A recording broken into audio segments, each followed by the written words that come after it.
Hallelujah. Praise the Lord. Ia le tua le nei tai au. Atalo fatu nei tai au, ia mana malu le tātou tunu. Ia me se fo io le aingo ke riso le nei tai au. Ia le tua le nei tai au fou. Tai au mātango fie, le tai au toi fo ina le tua. Ilo se fua mo le tātou wola. Fai fo iona tātou toi whiloa ilunga le tātou por kalame pe ona iai. Ia solua wa yaso te tasi. Ia o le whamanatu ma le toe whafangu. Ia eme se fo i o le toe whamalosi au tono le tātou ainga. Ia awa lawa le tātou savalinga ia ma le tātou tauwhitulinga o lo tātou iai.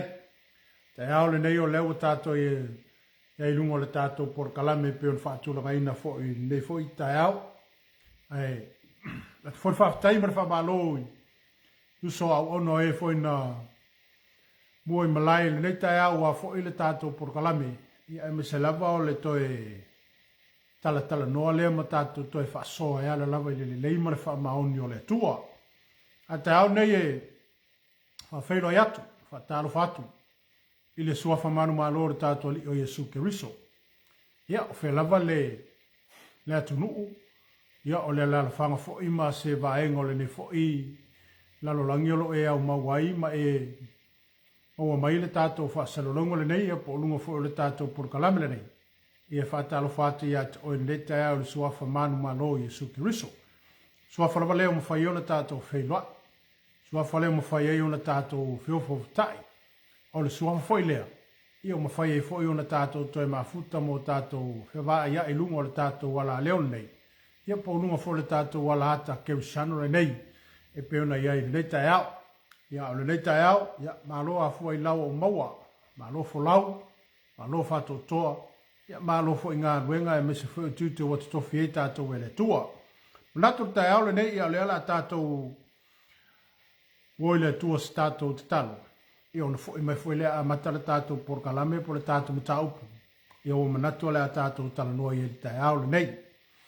Ia te mao mātou iai nei tai au i o luma, o le vi inga, o le whamanu, ma le whaftai. E ao na mātou tu ina tu i lau fio. Whaftailo a wai mai, whaftailo whisoa soanino i mātou. Whaftailo tau singa e meiso lau pui puinga ma lau leo leonga le soifua o tangata mo mātou ola. Ua mawhai e no mātou tu e wheloa i lunga le mātou por kalame. Ina tu i at oile ne aso le tua e mese, fuanga o lau singa o por kalame fo i lunga o le TV le tua. E iei lo wanga le lei. Ta si mai lo wanganga i ate mātou le ne aso. Ia umea mai e fo iatu le vi inga iatu oe. Ono lo suafa Yesu. Amene. Aleluia. Ia le tua. Ao tātou iaia i le lalolangi nei ma le tātou savalinga po le tātou wholaunga. Ia tātou mata i tuina ma i o tātou wawa aia i le ngā solonga o le lalolangi ma mea o tutupu ai. I le anga i mai ma le whaasolo mai i le vaitemi ma le vaitau le leo tātou iai. E leo toi whaingo fie. Ma e leo toi whaingo fie lava le lalolangi le temi le nei. Ai au lava o na whamalosi at oe ma whala e au ma whalo to tele at i tātou. I o tātou mau pēa i te tonu le wha. Ma i whape nā o na tātou iai pēa whaatasi mai Jesu. O ia lava o le dua, o ia lava o le li, o ia lava o le tautai aso a whā maso le aka. O ia o le li na te whaanofo file muina o tātou loto. O ia o le tua na te whaafifile muina mea e whapena o na e soa ina ai o tātou manatu mo tātou longona. E au fo i o na whamalosi a te ore kerisiano. Ia ma oe fo i leo lo whapena o ne mai mo mai le neitaya. I o tātou te talo ma i o tātou mātala. Tātou sauni mo tātou ta pena. So se vaenga o lo soifua mo lo tātou wola o lo a ngai mai fo i le lalolangi le nei i a me se fo i o lo tau ma fai mai fo i le li o le lalolangi le nei. Ina ia whātu i laloina i tātou. Ai, au a o na tātou. Au pēo na tātou pipi pēa i le waa. O Jesu o ia lava o le whaoretanga. Na te taita ina i tātou i me uma. Tai aula nei e peo na iei le tātou por kalame o le te talo, ma matala, ta pena masauni so stain. Amen. Ia te oi fori ke misiano ia te ita tau le manu malo. Ia iloa ona tau avele fu o le manu malo umano mo moli mai e ke riso ia te oi. Ua umano tu ina mai ele e Yesu ia te ita tau. Ia aula ona tātou whaua wina. Ia pe ao ona tātou mo moli ina. Le fua lea pe ona tu ina mai a te tātou se ia tini ma tau lau lo tātou wha moe moe. Ia e mese o le tātou tau sinionga o lo tātou iai. O le ola e whaavavau ma le langi wa umona tāpena ina e le atua. Ia mo e alo lofa ia te ia. Amene, a te au nei, ia le ale a matale tātou por kalame. Ia matale tala noa atu fo ia te oe le tai au e ala fo i le whasoa. Ia e mese fo e se upu e tō ma tau wina ai le tātou wholonga ma le tātou savalinga. A wai le toi whaingo fia so nei, e le toi whaingo fia lava so nei, o whainga tāso. Ai au pea ona a o mai aso whainga tā, i o tātou lona tātou pipi i mau i le waa. I da aura ma tātou pipi i mau, ia Yesu ke wiso, o ia lava o le tali o tātou whawhitau. Te aura nei lera tātou a mata atu, e se mata upu e fia whaasoa ia te o le tai aule nei. Ma se mata upu e fia tatala noa atua ia te o le tai aule nei whauru tala ina whapea. O le manu ma lo o le tangata o le atua. Po o le manu ma lo o oi o le kerisiano. Po le tātou manu ma lo ina.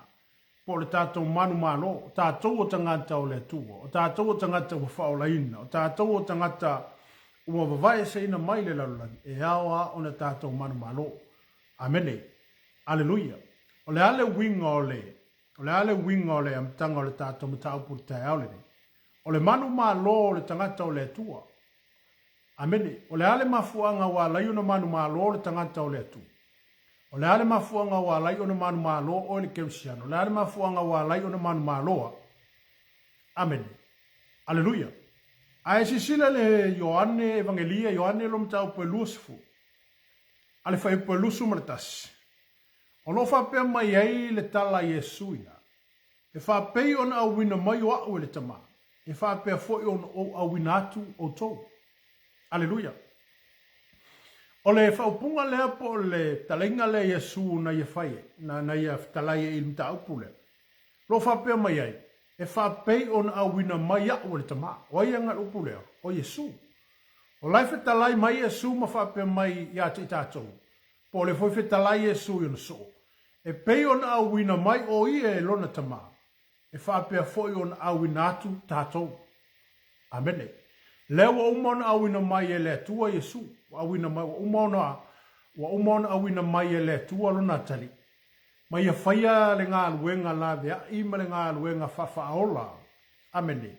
Ai o le mele wa umona ona umano leo le ngā luenga Yesu wa fio le langi. A le ua pasi mai le ngā luenga ia te i tātou te a whaua wina. E peila le whitalai mai e Yesu i. Wha pei ona a wina mai a ue le tama. E wha pea foi on o a wina atu o tou. Aleluia. Ai sea, ona wa umana whato ila loina i Yesu sa tani maana ngā luenga. O ala ngā luenga o lo a ngā i mai eile fili ma ngā luenga lo whapena ona sawaili ti Apollo le temile nei. Ua uma ona whato ila loina i Yesu ngā luenga le ti Apollo. E le to iela se maru si anga. Pe le to iese pawa le ti Apollo. A wa uma ona whato ila loina ma wha lea ngā ina ke riso e ala i lona mariu. Amene.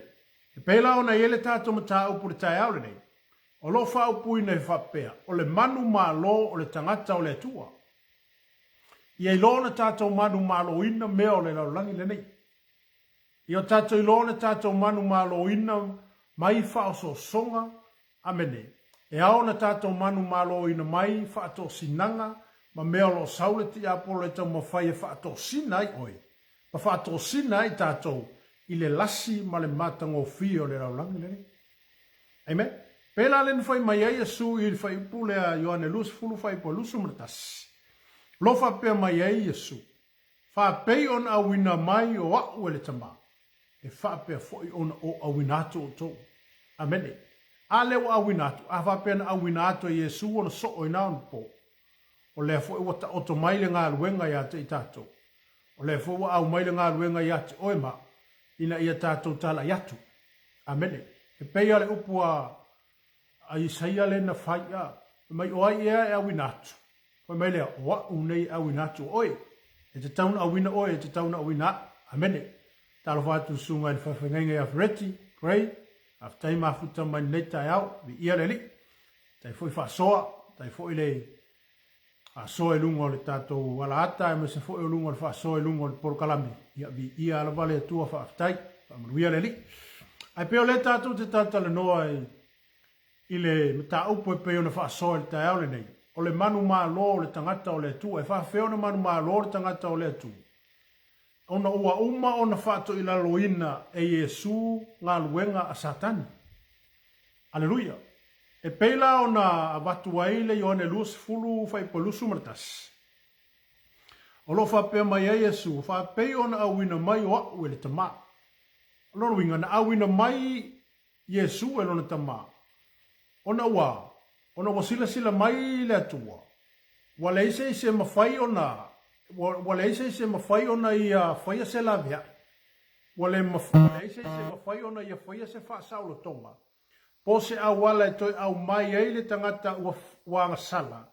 Ma le tangata ua o atu ina matu atu le loloto le angasala. Ina ia toi au mai tu tono le mawhatanga wala lata. Pe toi au mai tu tono e fellowshipi le ale atua ma le tangata sa ei le amatanga. Amene. Le ala e fai mai ei e sui. Fa pei on au ina mai au le tama. Ona ole faku lea ma le loto lea le finangalo le tama. Na lai ona ia au mai alo na tali. Se koe whaasao inga mai oe, ma se koe whaasao inga mai ya. Amene. Awa ana le aise whao la tanga le pe le toe, ana whapea e le toe aise, e le koe aise sikaka e sau. Iese mangua whapea nge ia ele i ekako ko kongu i mangu le akako ke ola i le angsala. Ai, o le fatu le o le atua, ele i tu ina ala i le atua le tangata e angasala pea.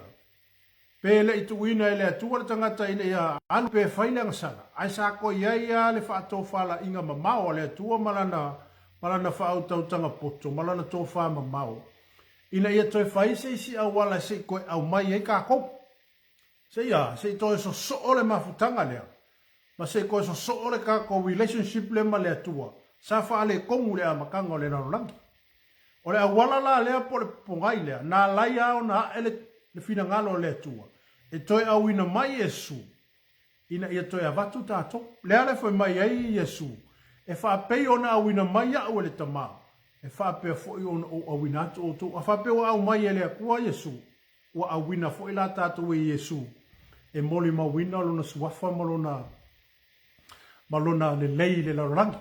E pei foi la o ele wa e whaafonga mai tai au nei mai e foi o whapea na ona o esele mea lau ana no fo nei temi mangalu rue ona lea o le tala ingo le fina ngalo le tu amene le ala foi mai ei a Ioane ele tu se Ioane amene lus fu vai po lusu martas fa pei ona wina mai o le tama fa pe fo ona wina atu o to a le tu se mo Ioane apostolo Ioane mo le Ioane mata pe tolu le fai upo e val o lo whapea mai ai Ioane, o le mea lava lea na whaali mai ai le alo le atua. Ina ia whaumatia e ia ngā luenga a le ti Apollo, o le ki lea po le aunga lea. O le whaamoe fo i lea na laio na fio mai e sui le larorangi. Se ia whaato i laloina, ma se ia matua olo pala ina i lalo ngā luenga a le ki Apollo. Amene. A wawasila sila mai le atua, wakaunga koso koe le ki Apollo ka ngaka i le whaafangonga ma le ma o e fai le me fie e kangaka. Amen. Ai o ila le na fai mai e loa ia leo Ioane lea. O le mea lea na faali mai ai lea lo le tua. O le mafuanga fo lea na laina faali pe na fio mai lea lo le tua. Nga ke faa umatia ina ngā luenga ale ti Apollo. Amen. Aleluia. Mawara kolose lua fai masuma le tonu. O to fo isa oti a mio leanga. Na ia whaola mai whaatasi mai ia. Ina ua whaamangalo ina mai a o tauanga sala umma. Amene. Wingo ka kausa hoki. Lera ko inga hoki. Hoki whale ngaka. Amene. Ma koe whioki a ka kou le kule whale ngaka. Ai whai mai le fionga lea lea tua pole upua paulo ia kolose. Amene. Kolose lua fai pasuma le tolu. O tō fo i sa oti a mio leanga. O le fasili sa ka koe ei ko kongu i le whenga inga ka koma le akua. O le kali ele ai. Sa unoa i tātou ma le atua per tusia e feso. Lono mata upe lua e pe tolu na sawai. Sa le aiso tātou wha moi moi. Sa unoa i tātou ma le atua. Sa tangata ese i tātou i sauningo le malo Israelu. Ele ka ua ka kou ngaka Israelu. Amene. Aisea, onga sa ka kou wolo le amio leanga. Sa ungoi ka kou ma le akua. Sa le aisea kua ya ki ka kou. Awa, e aono wha peatu i ati oi. O whea sa ka pua i eisa mo e kua kor kasi varukoru o aile i ka ule kala le leisa mo. Amene. Sa ifo sa i kūrua o kanga loa langi ma kua i ngao po nga whai ma kua sa mo i ngao po. Amene. Sa ifo ka kou sa i kūrua kanga ka i ngao po. Ai pe o leua au mai le whaolatanga. Pe o inga ka lia i loe mali e koa i ngaonga pō le whaolatanga. Ma maka i longa liu loko tangata Samoa. Mō lato i loa ai mō lato taitonu. E iei lea tua mamana. E iei lea tua na ia whaia mea uma. Amene.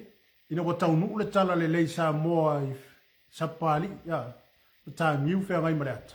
O inganga ka lia i ko ingo mali e koa re kala le lei. Amen. Le la fai mai ele kolose le lua fai po super to. O to foi sa opti a mio leanga. Na ia fa ola mai fa atasi mai ia. Ina ua fa mangalo ina mai a o to ang sala. O fa mangalo ina mai a tato ang sala. Amen. Aole au tu ole tato mata upu peo na avatuwe. Ole manu ma lo le tangata ole tu lo inga ua kako mangu ma lo mai. Ina o tātou whātua tua ina po o tātou talitonu ina le suafa leo Yesu Keriso. Ua whai ma whaola po ua whai ma lavea i ate i tātou. Na te lavea ina mai tātou mai mea sa kako wola. A tātou whātua tua la mo tātou talitonu i le suafa leo. Ma avea Yesu e whai maali ima whaola i lo soifua mo lo wola. Amene, whai mai. Ua ia na ia whaola mai whaatasi mai ia. Amene, a whapeanga maliu Yesu. O ka konga kukui whakasi e ngā maa au Yesu. O tanu umia Yesu, ngā ka kamu whakasi ka kou ngāri ko ngā maunga o Yesu. Aino to soifua manu malo Yesu. Wa ka koe whiola mo ka koe kuku mangu malo ma ye. Ma foisea. Ona o tātou whaatotua ina le suafa lea. O tātou talitonu ina le suafa lea o Yesu Keriso. Lea la pe ona whai mai aile le kolose lua whai po sumarto. O to foi sa oti a mio leanga. Na ia whaola mai whaatasi mai ia ina ua whaamangalo ina mai a o tō sala.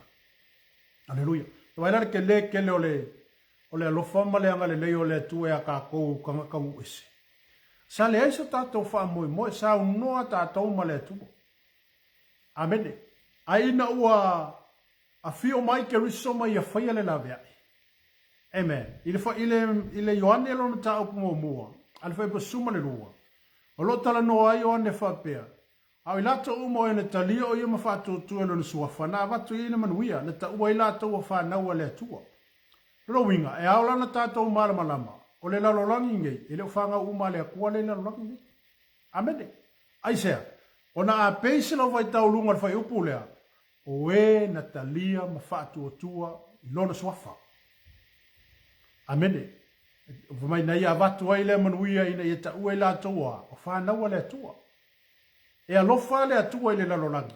Na whaia le atua le whao le tanga i le lalorangi. E ala i o na alo Yesu Keriso. Ai lo whanga uma le akua le lalorangi. E sea, ai kala ngoa iska nga kala ku kele karikongu inga. Sua whale ke karikongu iai. Amene. E se foi lako karikongu e se foi lo lako ka ungo Yesu. Amen uinga. Ele talia e la tau le sua whalea. A oele wa e tali tonu ma e whātua ina le suafo Keriso. Wai mai, o oe o le atali ma le whawhine o le atua. Na ia watu wai le manuia i ta ua tātua o whānaua le atua. Wala ia e leo le tino, e leo le manao, e leo le roto fo i o le tangata. A o le atua le mafuanga. Amen. Winga la e aula na tātua whātua ina le suafa le. Ono le suafa le ta ua e tātou o whānaua le tu. A kako kari kongula mo kako whako kua le suafa leo Yesu Keriso. O o le sia kali i Malaysia whawhingi o le tu. Amene. Peila lea o mai a i le tātou mata upu tai au le nei. O le manu malo o le tangata o le atua. Ia mare whaato ila loina o e Yesu o Satani.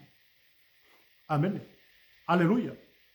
Amen. O lewa awina ina tātou so se mea o e ngalue ai.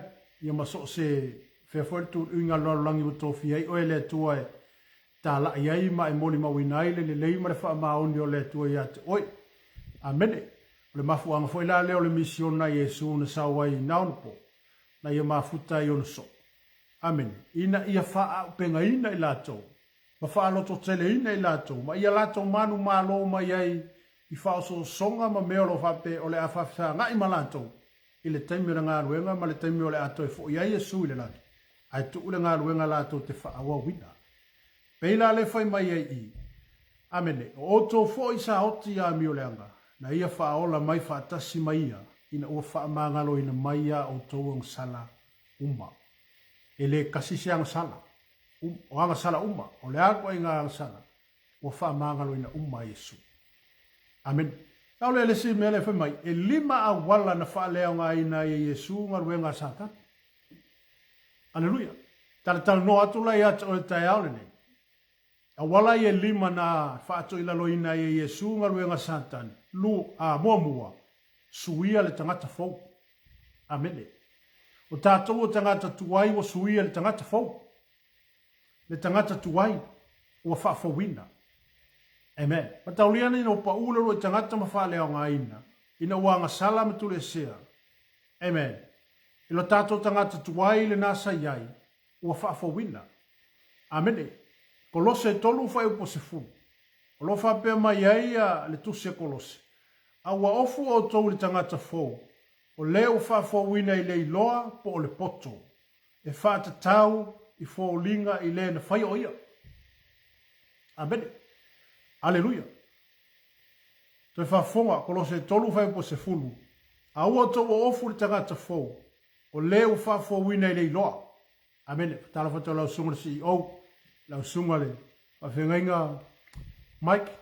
Reta, after foi la wai mai nei tai au ba lo fo ngalue ba lo fo fa to au mre nga ruenga to fie ia le tua ma ruia le li amene ai pele o tato ia i tai au nei i vaenga i e lima na fa le nga ina i Yesu nga ruenga satani mua mua amene o suia le tangata fo o tato tangata tuai sai ai o fa fo amene e ala i fea amene ba le fa mer kolosi a ua ofu o tau le tangata fo. O leo whaafawina i le iloa, po le poto, e whaat tau ia fōlinga i le na whai o ia. Amene. Aleluia. O le ale mea le wa au mai e Yesu. Wa au mai e Yesu le ofu fau e ofu wai kako. Ai ave Yesu le ofu masa e sae le nga ofu wai kako. Amene. Aleluia. Wa ave la Yesu o kako wha le tonu mo tātou leanga. Ai a mai le ami o kongo le akua, po a mai le ami o kongo Yesu lungo oi ma. Aleluia. Amen. Aleluia. Amen. Lua, wa ave Yesu le anga sala. Ai au mai Yesu le ami o kongo mo oi. Mo kako. Ave Yesu le whaaru mainga ma le makiwa. Ai fua i mai Yesu le kamau a inga o le poko ma le aka mai a kako. Aleluia. Suinga, o suinga fo. Ave fo le tangata ai whaola inga ma saul wa levanga ola si o langa whaia inga ma si o langa ko ilalo ma si o langa o whaoso songa ma mea nga ui. Ao inga kalia Yesu ma avea o skakaka fo. Ke wako o sui a me whai. O sui longa o langa, o sui lang kaukala, o sui lang kalangoa. Amene. Aleluia. O vaenga la ia tau na tātou mata i tuina mo tātou iloa i suinga fōwi. E hala le maliu. Ia, ma le afio mai o Yesu e whaile la vea i mo i tātou. Amene. Lua, whai mai. O tuina ia Yesu le pule sa ia sākangi. Makaulia ina ua paule lua i tangata. Amene. O inganga take over i le ki a polo le pule le ngako o ia akam. Amen. Aleluia. Ai ina ua maliu ke riso. Wai mai o tuina ia te ia le pule. Amene. Whaalinga mo mua whai pasuma le vanu. O lo whapea mai ai. O le ola nei lava sa o woti. Whauta fo. O te ola e whaavavau lava. O ia te au fo le ki o le otima. Se oni. Amene. Taloha tu la sunga Jay Brown. Pa tai la wai mai neta yao. Pa lo fol fa maros. Ia leli. A pelu wa ola tala noa i le vaenga lea o le suinga. O awala i lima na wha leo ngai na i e suunga luenga le ti apolo. O suia le tangata fau. E le mawhai e sa kangi o ka ofi e be i le tato tangata tuai. Se wanga nā ua whaila o filfilinga mala o filfilinga o te tu maua i le tangata tuai. O ngale mawhaila o sui aisa. O ngai wha alo alo ke lele kue lo roko. O le mea ngai le mawhai e fosi e le akua oe se mea whapea. Amen. Aisa e tu ue le atua le filfilinga sa o roto le tangata. E filfili ai o i le mea te taun whai ma le mea le te taun whai. Amen. Po le afo i a le ma le pa ua le wha unga se la ua. Le afo i a le matua mata o tio wa venga titu. Ai a le kalia Yesu lolo. E le nakula le akua fosi o. Amen. E tu ui lau filfilinga. E tu ui lau filfilinga. O le mea ngai wha alo alo ke le ile kua a kako filfilinga. Amen. Ai filfili ala e ke fiola mai fia alu le manguia. O lau filfilinga. Ai au filfili fo ia ui o ke le fia manguia ma o ke le fia alu le ola whaava. E pa ua ilunga ia kia ula filfili. Ai pei o lea mai i le tātom ta upule. Amen. Mai watu uina ia Yesu le pule. Amen. Wharinga mua whai pa suma le vanu. O le ola nei lava sa au woti. Whauta fo o te ola e whaavavau lava. O ia te au fo le ki o le oti ma se oli. O lai o Yesu ki o le oki ma se oli. Amen. Alleluia. Amen. Ina o maliu ke riso. Ma koe asi a Yesu yoi. Whare pui puinga o nganga ngai e se oti. Ngā alua koe au maile ki. Amene. Ki o le oki ma se oli lai a Yesu ki. Whera e le kinga. Ango fo e ki aoe. Ngoa ia ke oe le kinga. Lewa ia tea. Amen. Mo mua pe teru mta au pe tolu fai pe lusu ma le dua. Mai o ia o loo i le tūtau matau o le atua. Ina ua fio ae o ia i le langi. Ua to i lalo ia te ia o a ngelu, fai pule, a toa, ma e marorosi. Amene. Kau ki kelen mele. Amen. Peo le foi mai ia le apostolo Peteu. O ia o lo le tūtau matau o le atua. Ina ua fio ae o ia i le langi. Uina o ia sula ia lala le tūtau matau. Ina ua umaona ia whaato i la loina le ngā luenga ki Apolo. Ma ia whaato i la loina ngā luenga a te moni. Amen. O nā fio leo o io le langi. La ua lala le tūtau matau. O lona tamā. Ma me la ia lea. Aleluia.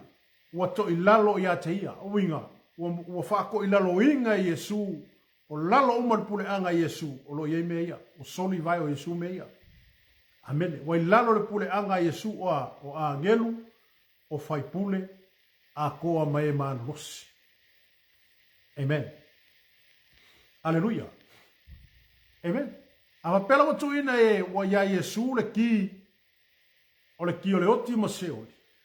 Amen. Aleluia. Wa yake oi fo. Pe a fai ea. Pe a fai tato tea manu malo ina. Pe a fai tato tea pai pe a fai tato te whaatu tuina le suafo Yesu Keriso. Aleluia. Le ala foi mai i le tato tu sitai aule. Amen. Aleluia. O loo o ia o le tūtau matau o le atua. Ina ua fioae o ia i le langi. O to i lalo ia te ia o a ngelu fai pule a toa mai manarosi. O ala mea uma le lalo langi ngei o e manarosi o fai pule o a nganga le anga ma mea uma. Wai lalo uma vai o Yesu. Amen. Aleluia. Amen. Ale foi mai fo i. Watu ina mai le pule i e whato tua. Ai whakua kua la mo tato whato tua le swafalea. O lewa yake o ere ki. Lerki. Ale foi mai Yesu. Watu ina atu le pule ma le mana i ate o tau. To te soli e ngatama aka rava ma le malo si umo le fili. Ngawa ia o ere ki. Yake ka kore ki. Aleluia. Alu matai o sa fulu fai mua lo fai mai ai. Ona tu atu waile e ia te ila tau le pule. Ia nganga le anga uma. Ina e tutuli ia te ila tau. Amen. Fai mai le matai o lea. Ona tuina atu lea e ia ia te ila tau le pule. O ai lewa kuinga i le pule. Lewa resipo ua ave Yesu le pule i e wha atua tua. Amene. A whaila o si tangata wha atua tua ma tātou tangata tali tonu le soafo Yesu. O lewa vaku po o lewa vaku e Yesu le pule le ngai a oe. Po ua vaku e Yesu le ki ngai a ki oe. O ia ke oe la le pule. Male mana. O ia ke ka kou le pule male mana. E ma whai ei o nga ka kou kau kakala aku. Pa ka kou whape aku le anga le alu ese o nga alu ese lea. Amene. Le te moni le alu ese ka kaunga alu ese ka kaunga alu ese. Aisea, o nga wai te oe le authority. Po ia ke ka kou le pule wa umana tu ina mai e Yesu ia te tātou. Tātou te soli ei ngata ma aka rava ma le malo si umar fili. Le kila le wafo ina ia te oe. Ele malama iri ki Apollo. Ele malama iri sa kangi le kila o avaku ia oe mwa mai a kako. Amen. Alleluia. Apeo se tala no atu wha lau e tele atu oe tai au ne mese fo iri tātou a inga tai au lede. Amen. Oisi a vaenga po a wala i e lima na whai a Yesu. Ele ngata ua suia le tangata fo. Ua tu uina mai a te tātou le pule male mana. O la fo wai a Yesu le ki o le oti ma se oli. O le fo ilau fo inga ku yaki o le ki ma. Amen. Alleluia. Amen. Ua tu uina mai le pule i e whātua tua. O le pule la ngai ma whai e o nga e kaukala. E ma whai e o nga kako kaukala. E ma whai e o na tātou whātua nuina. Anganga leanga e ma whai o na tātou whātua nuina. Mea si o manga le nei. Amen. Alleluia. E ala il pule ngau a waku iawe. Wa le sita ngata wa lewa ka waku le pule. Ala e pala aipe fifi. Amen. E wako loa wa. Wako loa wa so mali ma ke mongi or kangaka. O lo wakali i a maka lo foilenga e. Amen. Wa ya ke oe le pule. Wa ya te tātou le mana e ma whai e o na tātou tau talatu. E ma whai e o ka ko whaakongua. E ma whai e o ka ko whiwinga le nganga le ai. E a ngai mai lungo o kako whangau, ma lungo o kako ainga. Amene. Wa ia te oe le pule, wa ia te au le mana e ara i le mana le suafo i Yesu ke wisu. Ale fai mai Yesu. Wa utu ina atu le pule ma le mana ia te oto. To te mawhai e ona so, ona, e mawhai ona tau soli ngata ma aka rava ma le malo si umare fili. E la lasi si mea e sau, o lewa ia ke ka kou le pule. E mawhai e ona tātou whaatou wina mea umane. Amen. Alleluia. Amen. E lesi i mata o ile lona wha. Ile luka se fulu fai pa sumar fitu fai pa sumar ei. Ina ua whaatonu e Yesu ona so o e wha malo loma i mao e tutuli te mon. Ona fo i maila ia leo leo so o maila tomo whape maileli i. Ua usi ta i te moni ia te i mātou ona o lou suafa. Amene. Wa usi tai te moni a te mātou onor suafa o Yesu. Onor suafa o e wamwhai e o na alu ke mongi. E leo se ingoa o skangaka. E leo se ingoa se whaife a. E leo se ingoa se kālesia po se ingoa lava seisi mea. Wana o le suafa o Yesu. E mawhai e o na whai o wavenga. E mawhai e o na tutuli te moni. E ma fai foi ona tātou te tala i mea tātou te leo ai atu i ai. Alleluia. Lea la fai mai e i le upu lea le luka le se fulfai pa sumareiva. Lea li i e, ua usi tai te moni a te mātou ono lo suafa. Amen. Vai lana makau kia le ore ki ile wa mai a kako. Alleluia. Amen. Le pule le naua vatu ia te oe ma le pule le wa mea kako ke soli e ngata ma akarava o a mea umai o mai soifuanga me le o langa le neiro tato iei. Wa ia ke oe a le pule. Amene. Wa ia ke oe le ki. Wa ia kako le pule na me whai ona tato soli eisa. Ona ua mai le whaatangana Yesu ia kako. Ona ua tato ua. Wa tato ta lia mo tato whaato tua ina lona swafa. Amen. O le manu maalona le tangata o le atua mai mea ia. Amen. Pe o ne whaafonga mai e tai au le. O isi a vaenga o lo whapena o na au ngani mai ai ia Yesu po lewa fofola mai a Yesu mea ia mo tātou. Ina ia tātou usitai mai ia tātou whalongo iai. Awa o lesi lea awala e whapena o na whaatupula ia ai lo tātou whaatotua. Ai mesel whaatupula ia ai le whaamalosio i tātou i le ngā ruenga lea li ima le meo totofi i tātou. Amen. Ile amene.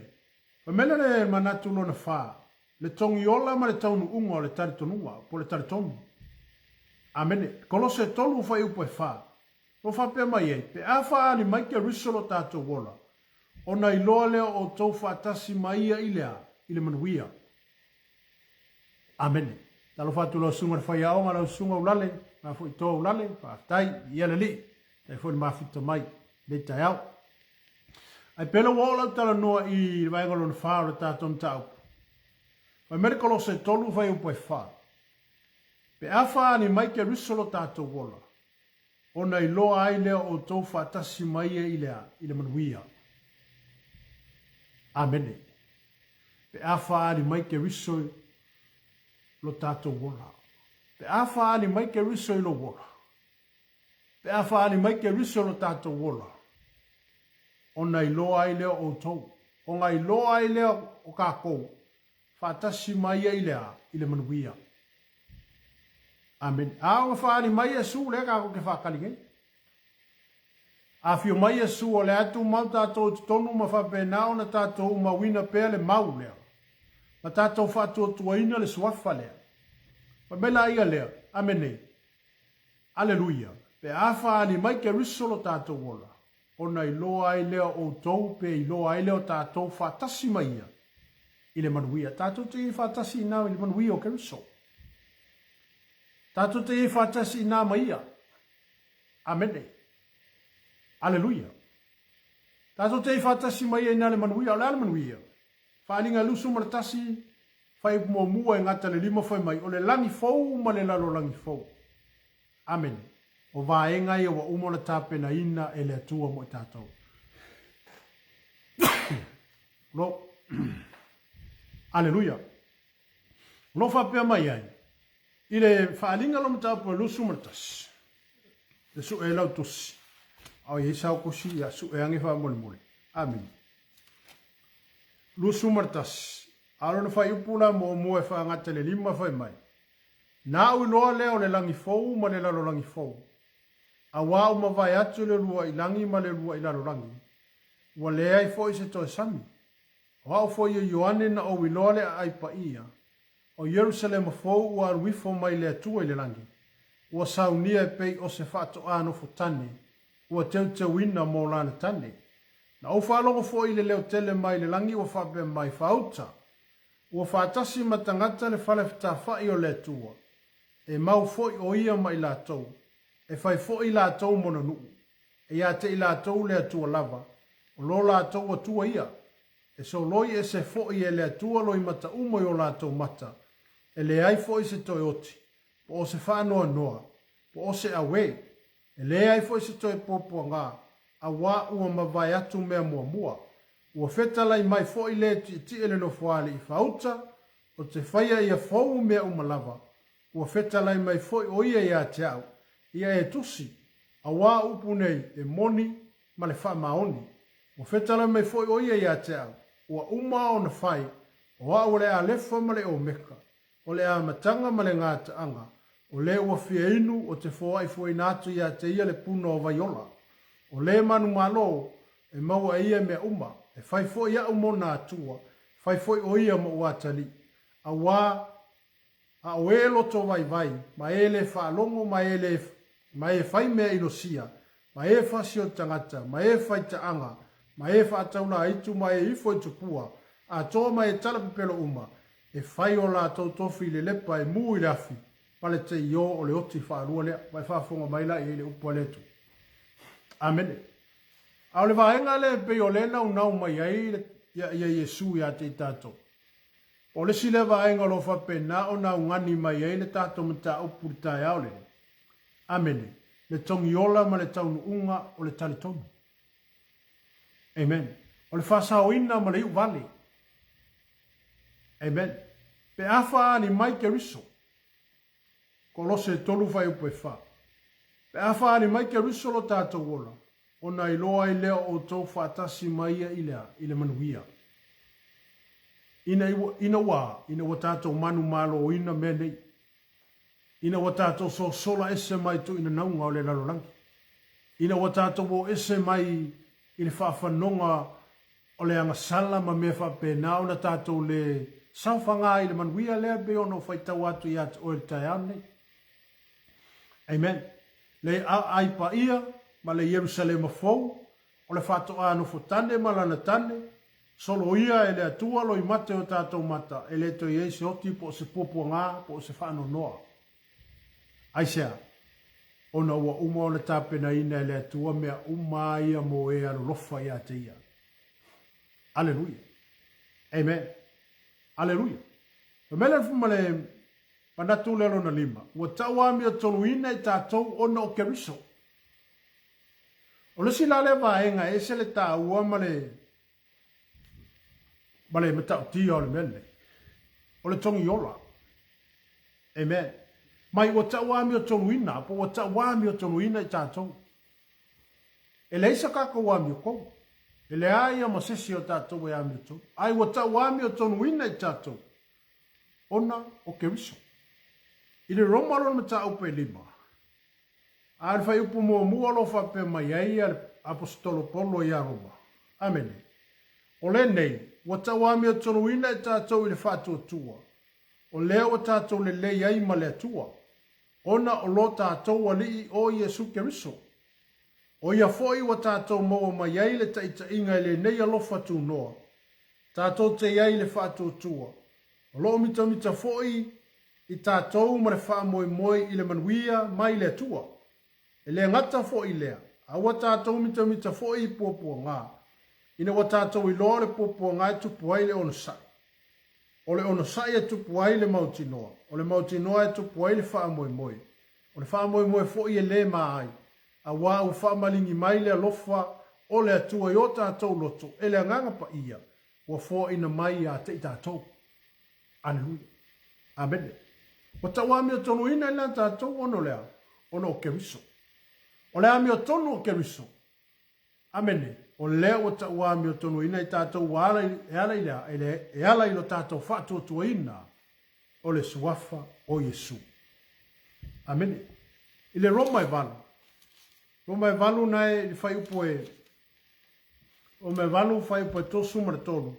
I le tolu sumare iwa. Amen. Aleluia.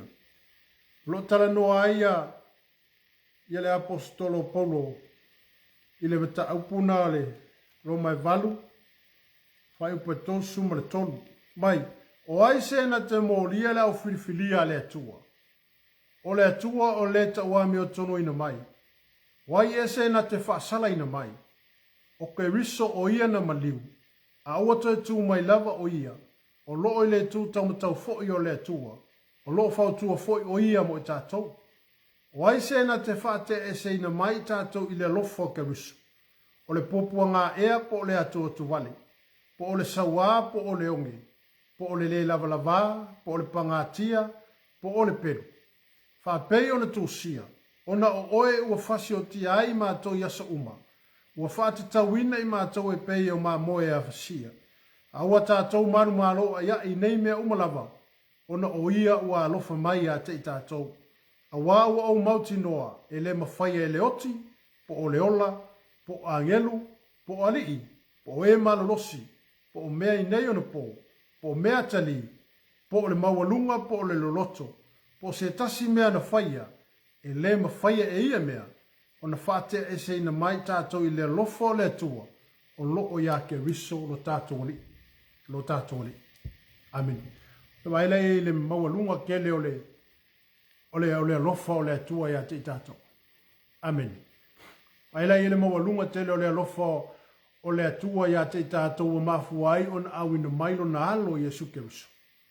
Ua mafuai o na fio mai Yesu ma ia whaia le la vea i ma le tongi olo le ala leo le tātou manu malo oina. O mene, Amen. Ina ua whaato ila loina i Yesu mea umanei. O ngā luenga satani, ma ngā luenga temoni, ua i lalo uma o a ao po i lalo vai o Yesu. O lea fo ua i lalo o vai. Wa i lalo fo i o tātou vai o oi o le aingo le tunga ma oi o le tangata o le li ima le tangata kevisiano. Ma leo talia kevisa fai maaliv ma fauna. Wa e solia i o vai. Amen. Wa tātou solia i lalo o tātou vai ngā luenga le filima ngā luenga ele elea le ti apolo lo ngā lue mai pe le temirele. Aisha, ona ua a mai a Yesu le manu malo i ate oi. Ona ua fo ina mai a Yesu le manu malo i ate i tātou. O lea ua tātou manu malo a ia iai. Amen. Alleluia. Amen. Amen. Ua tau ame o tonu ina i tātou ona o keriso. Ua tau ame o tonu ina oi, ua tau ame o tonu ina. Ona ua tātou whātua tua ina le suwafa o keriso. Ua tau ame o tonu ina i tātou. Amen. Ono lea. Ona o le tātou whātua tua ina o le suwafa o Yesu Keriso. Amen. Lua ko nitom ta upe lima. Amen. Alleluia. Lua ko nitom ta upe lima.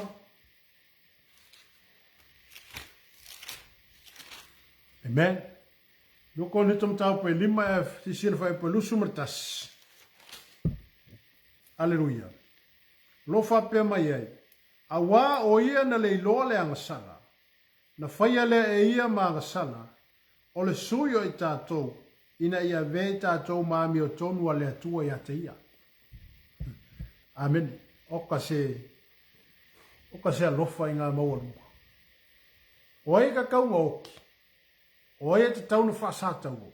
Oe, ka kou. Aisea, e ka kauanga ka kou woki o ka kou anga salamo tātou whale tonu. Ai pele wai whaafonga mai tai aoleni.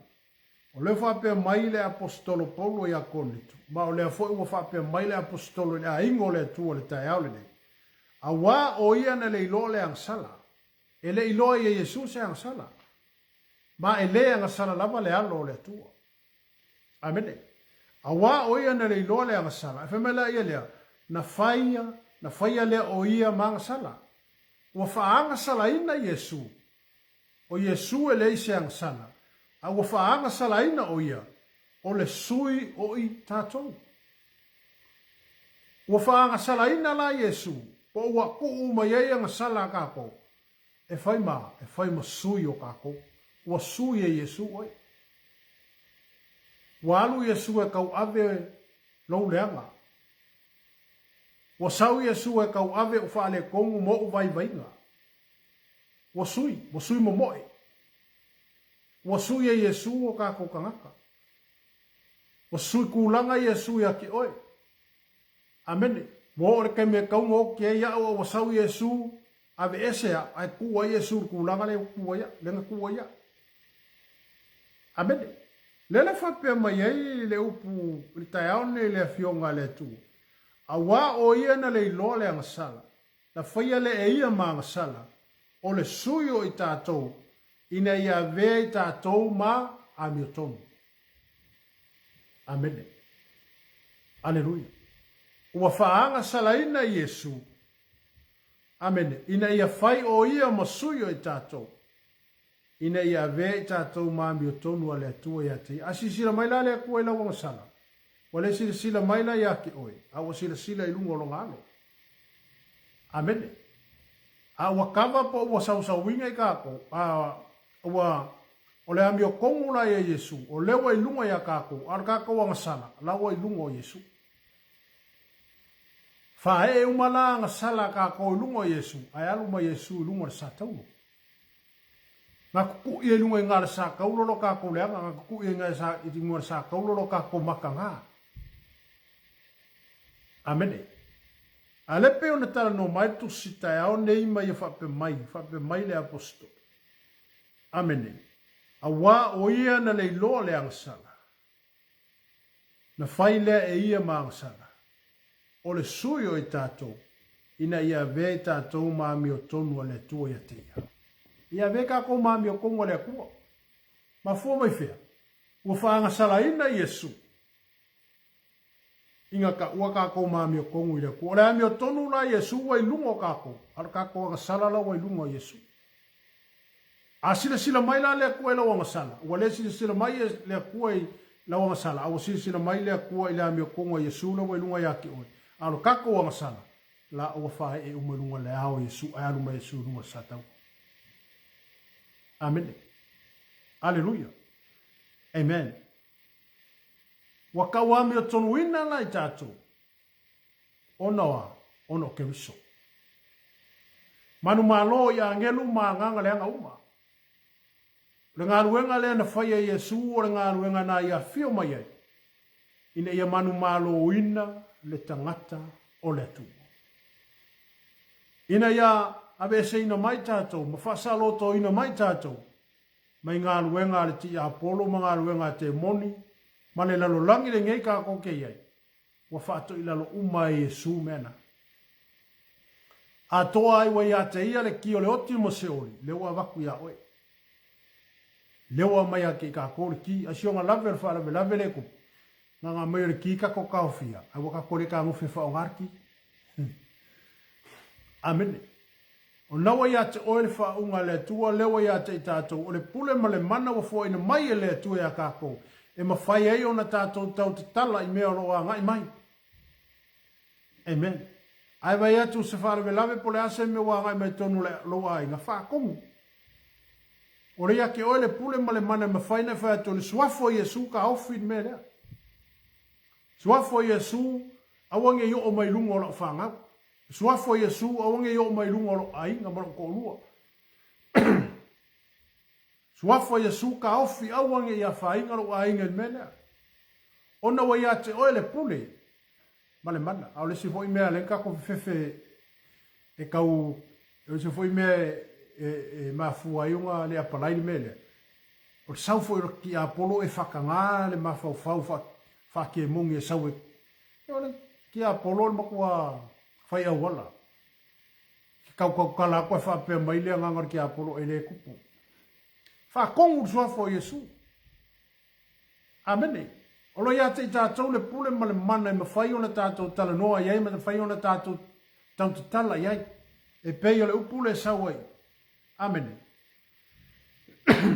Wa ta'wa mi tonu ina i tātou. Ono o ke wiso.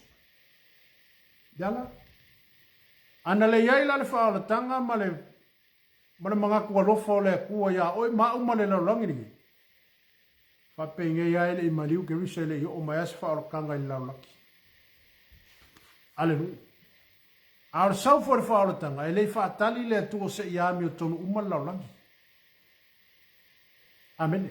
Awa anga whaakali lea kua se ia mi o kong umale lalulang. E o mai kai au ngei le maliu ke viso. Ai whai mai na whaatau nuu pea le wha moe moe ma le valo anga o le maliu ke viso. A lai ang sana lalulang. Amen. E le whaatali la le atua se ia mi o kong uma. Ai nga sawa Yesu e whai le lavea. O i lato umala nga sala mo la ko whako kua inga le suafa leo Yesu. Na mawhai o na whaamangalo ina e ale le maliu o ke wiso. Amen. Na whai mele manaturo na limo na tātou mta upu tai ale ne. Wa taua mi o tonu ina i tātou. Ono o ke wiso. Amen. A wā o ia na le iloa le angasala. Na whai ale e ia ma angasala. O le suyo i tātou. Ina ia vei tātou ma mi o tonu a le atua i ateia. Amen. Alleluia. Amen. La ingo le tua ma le whafonga anga nei tai au ma le tātou mawhitanga tai au le.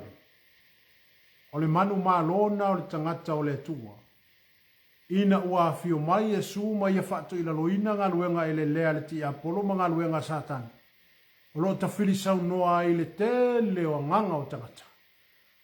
Ma fui fea. Ele eise mara malama o iai. A waita auto foi la fionga pa ia le tua. A le se mara malama e whano le nu. E au foi la no tātou wola mo tātou mana tunatu ina ia ngalue mai le nganga pa ia le tua ia te oima. Ina ia whaasino ma whaatonu tonu whala wina i tātou. I mea o tātou iai le nau langi le ne. E le se fesosoani sili e fesosoani ina i tātou mo tātou loto. e ale le tātou whaalango i le ngang pa i o le tua. Nā te wha tonu ina, pe nā te wha i loa mai a te i tātou, o me au na tātou whaia. Amen. Pāpeo vaenga i ana o tala noa te ia te o le tae au le nei. Amen. Mua, suia le tangata fau. Ka kō ka ngaka sai ei le lo pala ma le anga sana ma le lea sa tātou iei. Amen. Aina wā fio mai e su mai e whaia le lawe.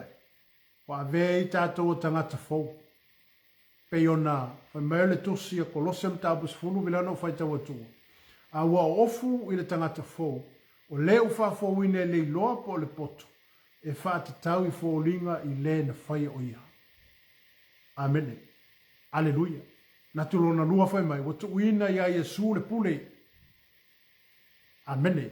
Le pule langa awe le kua ia kamu. Na whase e ki a polo. Inga umaliu ke riso.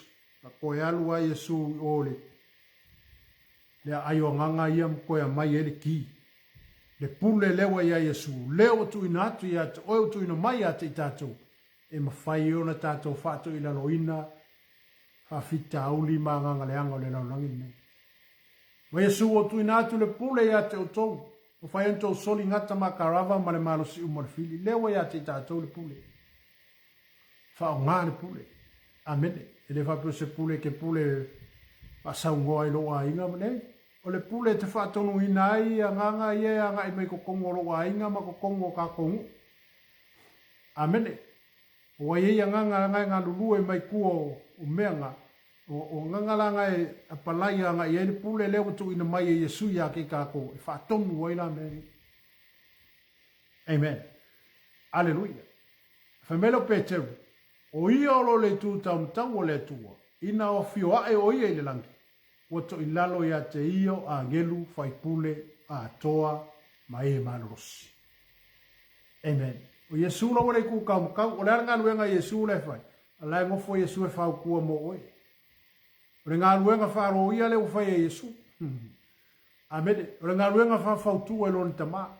O aile mo lia la ufifilia le atua i lumo le akua. O lea. Le li le la langi ka mo solo. Sakangi. Lako ke maka inga o e piongo whako ia te o nganga leanga i e ngā luhue. E lako ke maka i ku inga i ka kole o Kristiano. O le ara ke mi ke sasi e, ka moe. O le mako a whai kala e maka uki. Amen. E alo e lau unu mo le akua oe. Na wakali i lale wa, alo wakali i lale wanga oi, alo wakali i le wafale kongu. E latu lala ia Yesu le tu tamtau. O le atua le la whailanga whaiunga. Ai ku airunga Yesu hapea, lo ka mai. O lo wakali inga o maliwai. Ku uiei sea wangoa. Amene. Aleluia. Galuenga ngariki a polo le whai. Aia tātou mātala mo tātou tatano. Tā pena masa uni so stemi. Ma pole ale ma walunga o lo tofi ma le tūlanga lo iei. E le papole a ieriki a polo le vainga. Aleluia. Pau ale mea lenga unga warki a polo ia mako i maua oi me take ai oi. Ia onga e palasi mai lori naka. Amen. Patato whaale tonu wai no. Aleluia. Amen. Ai peo leo tu e au mai i tato mta au puri tae au le. E le ngata la u fai mai peteu. O i olo le tu tau mta o le atua. Ina wa fio ai oi e le langi. Wato i lalo ia te io a ngelu fai pule mai marolosi o mea umma le lalo langi le nei. Wai lalo umo a ao Yesu. Amene. Wai lalo wa fato i lalo ina i lalo a ao Yesu. Wa solo i lalo ngata maa karava. O le fili malona malosi. O le wai ake oire pule. Ia te tātou le pule ma whai unga kako whakonguinga, ma whai unga kako whaiaku. I le suafo Yesu aru ese sakangi. I le suafo Yesu malo lo le mai. I le suafo Yesu. Amene. Aleluia. Aisha. O wakako whaatua tua ina. Le ngā luenga lea na whai a Yesu. O lea o tātou manu malo ai. O tātou o tangata o le atua. Amene. Aleluia. Le tongi ola ma le taunu unga o le talitongi. Ia. Pea len wha so atu ai. Amen. Mai pea whaali mai ke risolo tātou ola. O nei loa ai lea o tō whaatasi mai ia. I le manuia. Amen. Whaali mai Yesu lo kako ola. Lea tātou te whaataitali lea fio mai o ke riso. Whaali mai Yesu le tātou ola. Ona whai maila ia lea. Ona i loa ai lea o tau. O ngā kako whaakasi ai lea mai ia i lea. I le manuia. Le manuia lea mo whai kawakoa ngeki. Oi. le au paia o le Jerusalem fou o le fatoanu fotane malana tane solo ia le atua lo i maka yo kako maka le ko yesi oki le ko yesi pupuanga le ko ia ngi me o penga ia ona ua tātou ona ua tātou whātuatuaina le suafo o Keriso. Amen. Mana vaenga muni muni o le tātou whasoa le tai alu. Mai ua tau ami o tonuina i tātou ona o Keriso. Le ami o tonu o Keriso lewa tau ami o tonuina i oi. Tātou whātuatua mo tātou tali tonu mali o Keriso. Ona tau ami o tonuina leo tātou e ala i le ami o tonu o Keriso. Ona ua alofa mai le atua ia te tātou. Amen. Ia, lo ainga o se whasoa nā mo oe le tai au, anga le leifo i le atua i anu mai mawhawhawa ia te oe le pule.